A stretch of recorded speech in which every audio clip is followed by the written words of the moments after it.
এক যুগ ধরে ভাঙা সেতু, দুই ইউনিয়নের মানুষের কান্না শুনবে কে? নিউজ এডিটর তৌহিদ হাসানের তথ্যচিত্রে থাকছে বিস্তারিত। একটি সেতু মানুষের ভাগ্য বদলায়, কিন্তু জামালপুরের মেলান্দহের মাদারদহ নদীর উরুমাবিল সেতুটি বদলে দিয়েছে দুই পাড়ের হাজারো মানুষের জীবনযাত্রার স্বাভাবিক ছন্দ।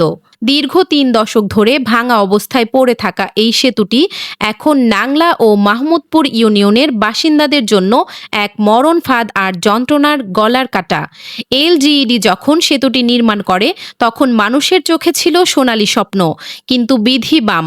মাত্র ২-৩ বছরের মাথায় এক প্রলয়ঙ্কারী বন্যায় সেতুটির পশ্চিম পাশের মূল অংশ ভেঙে নদীতে বিলীন হয়ে যায়।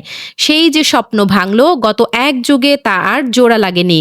স্থানীয়দের আক্ষেপ, যখন সেতু আসিল তখন রাস্তা আসিল না, আর অহন দুই পাশে চকচকে পাকা রাস্তা হইছে, কিন্তু সেতুডাই ভাইঙা মরণ ফাঁদ হইয়া পইরা আছে।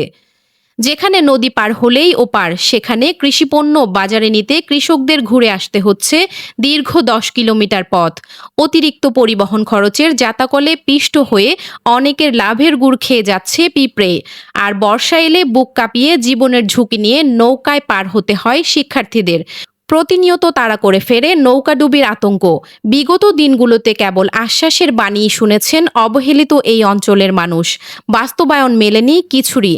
এবার তারা শুধু আশ্বাস নয়, দ্রুত এই ভাঙা সেতু অপসারণ করে একটি নতুন ও প্রশস্ত সেতু নির্মাণের স্থায়ী সমাধান চান। এ বিষয়ে মেলান্দহ উপজেলা প্রকৌশলী শুভাশিস রায় অবশ্য আশার বাণী শুনিয়েছেন। তিনি জানান, উরুমাবিলের এই সেতুটি নতুন করে নির্মাণের জন্য নকশার কাজ বর্তমানে প্রক্রিয়াধীন রয়েছে। দ্রুততম সময়ের মধ্যেই সেতুটি নির্মাণ কাজ শুরু করা সম্ভব হবে। এখন দেখার বিষয়, এই আশ্বাস মাদারদহ নদীর পানিতে ভেসে যায়, নাকি সত্যিই দুই ইউনিয়নের হাজারো মানুষের দীর্ঘদিনের কান্নার অবসান ঘটায়।